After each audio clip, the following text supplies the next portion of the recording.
Shalom saudara-saudara yang dikasihi Tuhan, menjadi orang yang berguna. Itulah maksud daripada kasih Allah di dalam Kristus kepada kita dengan menyelamatkan kita dan melepaskan kita daripada kuasa dosa, kuasa si jahat dan kuasa maut. Sudahkah saudara merelakan diri dipakai oleh Tuhan menjadi berguna di tangan Tuhan? Salam jumpa dalam program Tuhan adalah Gembalaku. Tahukah saudara bahwa kesempatan yang kita miliki adalah hanya saat ini? Mengapa demikian? Sebab kita tidak memiliki kuasa untuk menentukan kehidupan kita, bukan? Memang tidak salah kita punya rencana. Rencana ke depan seperti apa? Namun ketika kita menyadari bahwa kehidupan masa akan datang itu yang di depan bukanlah di bawah kendali kita, maka kita harus memikirkan, apakah signifikansi saya di dalam hidup ini hari ini?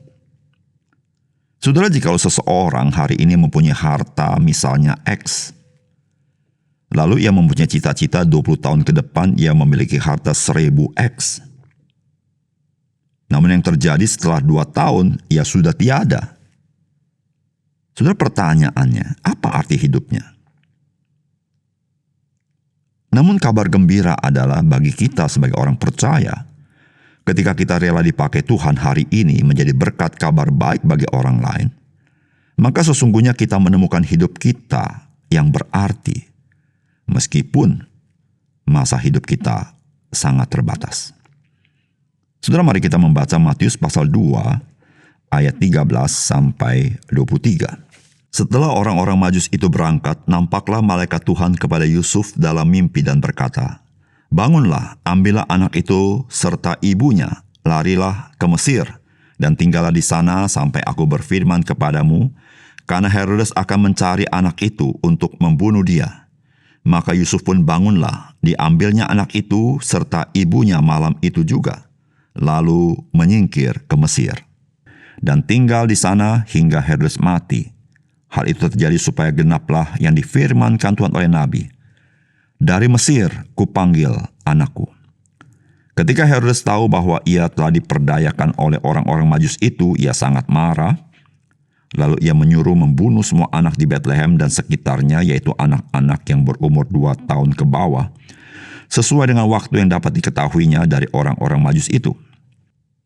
Dengan demikian genaplah firman yang disampaikan oleh Nabi Yeremia. "Terdengarlah suara di Rama, tangis dan ratap yang amat sedih. Rahel menangisi anak-anaknya, dan ia tidak mau dihibur sebab mereka tidak ada lagi." Setelah Herodes mati, nampaklah malaikat Tuhan kepada Yusuf dalam mimpi di Mesir, katanya, "Bangunlah, ambillah anak itu serta ibunya dan berangkatlah ke tanah Israel, karena mereka yang hendak membunuh anak itu sudah mati." Lalu Yusuf pun bangun, diambilnya anak itu serta ibunya dan pergi ke tanah Israel. Tetapi setelah didengarnya bahwa Arkelaus menjadi raja di Yudea menggantikan Herodes ayahnya, ia takut ke sana. Karena dinasihati dalam mimpi, pergilah Yusuf ke daerah Galilea. Setibanya di sana, ia pun tinggal di sebuah kota yang bernama Nazaret. Hal itu terjadi supaya genaplah firman yang disampaikan oleh nabi-nabi, bahwa ia akan disebut orang Nazaret. Saudara yang dikasihi oleh Tuhan, Yusuf, suami atau tunangan Maria, merupakan seorang yang tercantum namanya di dalam Perjanjian Baru. Namun kisahnya tidak banyak. Dia menghilang dikisahkan setelah ia dipakai Tuhan membawa Yesus sesuai dengan pimpinan Tuhan. Menurut pendapat ahli bahwa Yusuf umurnya tidak panjang. Pertanyaannya, apakah hidupnya itu berarti? Saudara, apakah pesan firman Tuhan bagi kita? Saudara, orang percaya yang tersebar di berbagai tempat sesungguhnya sedang membawa Kristus ke tempat mereka masing-masing. Dan dengan tantangan masing-masing tentunya. Ketika kita setia menghadirkan Kristus, kita akan mengalami pimpinan Tuhan untuk menjadi berkat Kristus bagi orang lain di dalam masa hidup kita yang singkat ini. Saudara, firman Tuhan berkata, setelah orang-orang Majus itu berangkat, nampaklah malaikat Tuhan kepada Yusuf dalam mimpi dan berkata, "Bangunlah, ambillah anak itu serta ibunya, larilah ke Mesir, dan tinggallah di sana sampai aku berfirman kepadamu, karena Herodes akan mencari anak itu untuk membunuh dia."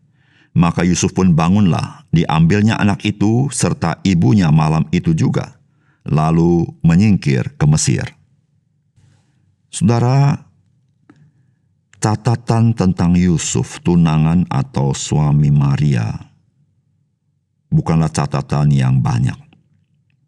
Catatan itu hanya di awal-awal daripada kedatangan Kristus yang pertama ke dalam dunia ini. Kemungkinan Yusuf seorang yang umurnya tidak panjang, sehingga di kemudian hari dia tidak dikisahkan di dalam pelayanan Yesus Kristus. Meskipun orang-orang Yahudi pernah menyebut bahwa Yesus itu adalah anak Yusuf, tukang kayu itu.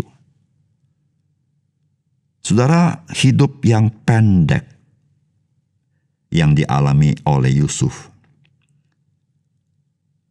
mungkin itu banyak dialami oleh orang-orang yang kita kenal. Namun umur yang pendek atau umur yang panjang sesungguhnya bagi kita tidak dapat dikatakan panjang. Karena kita tidak tahu kapan kita akan meninggalkan dunia ini.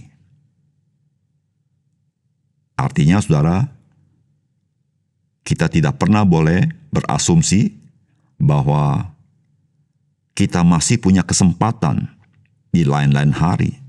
Kesempatan itu adalah hari ini.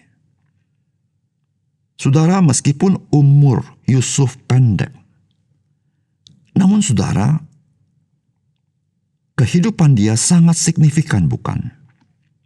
Dia adalah seorang yang memang tidak melahirkan Yesus. Dia seorang laki-laki yang tidak memberikan benih di dalam tubuh Yesus, tetapi dia adalah seorang yang membawa Kristus sesuai pimpinan Tuhan. Dan akhirnya, Kristus kita kenal hari ini di dalam hidup kita, dan kita menerima keselamatan itu. Saudara yang dikasihi oleh Tuhan, Yusuf mengalami masa-masa yang sangat sulit karena Herodes Agung hendak membunuh Yesus. Tetapi saudara, Yusuf adalah seorang yang peka akan pimpinan Tuhan. Dan dia mau dipakai Tuhan, maka Tuhan menyatakan pimpinannya. Bagaimana dia dipakai Tuhan dengan heran. Saudara yang dikasihi oleh Tuhan, kita sebagai orang percaya sebetulnya mempunyai panggilan dan tugas seperti Yusuf. Sebagaimana Yusuf membawa Yesus dengan pimpinan Tuhan, maka dalam hidup kita sesungguhnya sedang membawa Kristus di tengah-tengah lingkungan kita, sebagaimana Tuhan tempatkan kita, sebagaimana Tuhan memanggil kita, memimpin kita. Nah saudara, ketika kita rela dipakai seperti Yusuf, maka kita akan mengalami apa yang dialami oleh Yusuf. Tuhan akan memimpin kita. Bagaimana kita membawa Kristus bagi orang-orang di sekitar kita. Dan mungkin saudara, kesempatan yang Tuhan berikan kepada kita itu mungkin tidak banyak. Tetapi saudara, sebagaimana Yusuf, dia tidak tahu bahwa usianya tidak panjang, tetapi dia menggunakan kesempatan itu. Dan saudara lihat betapa hidupnya begitu penting, begitu signifikan. Saudara, demikian juga dengan saudara dan saya. Kita tidak tahu sebagaimana Yusuf seberapa panjang hidup kita. Tetapi jika hari ini kita rela dipakai Tuhan, saudara lihat, Tuhan, dia Tuhan yang penuh kuasa, Tuhan penuh hikmat. Dia bisa pakai engkau dan saya dengan heran. Dan banyak orang boleh mengenal Kristus di dalam kehidupan kita. Maukah saudara, relakah saudara dipakai Tuhan mulai hari ini. Mari kita berdoa. Bapa surga, terima kasih untuk kebenaran firman Tuhan. Biar Engkau memberkati firman-Mu dan menolong kami menyadari sesungguhnya waktu yang kami miliki tidak panjang. Ajar kami rela dipakai oleh Tuhan. Dalam nama Tuhan Yesus kami berdoa. Amin.